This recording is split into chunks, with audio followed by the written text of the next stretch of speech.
I was actually approached by WOFA. I could get this right. It's Women's International Photography Organization.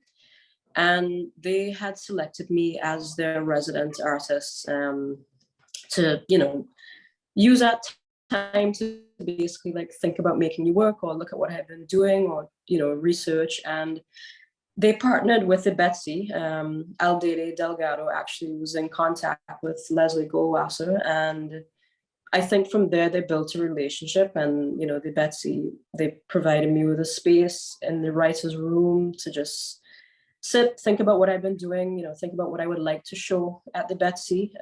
And of course, like I had all this work I had been creating for the last 7 years that had just been growing and evolving. And, everything felt very separate and different to each other because I had, I've been doing this underwater work quite recently, last year, April 2021.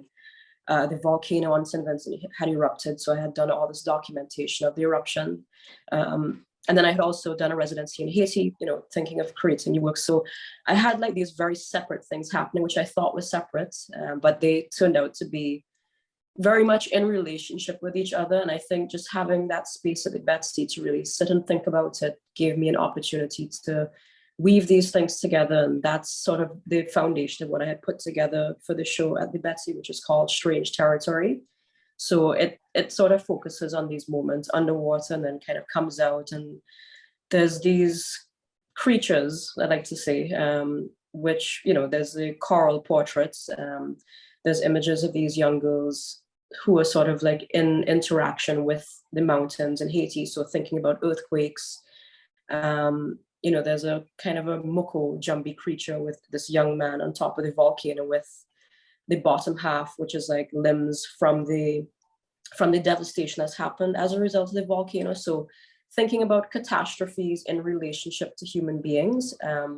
But if you were to look at each image in a piece separately, it would seem like a moment by itself. Like it would look like just a piece of coral or, just a face.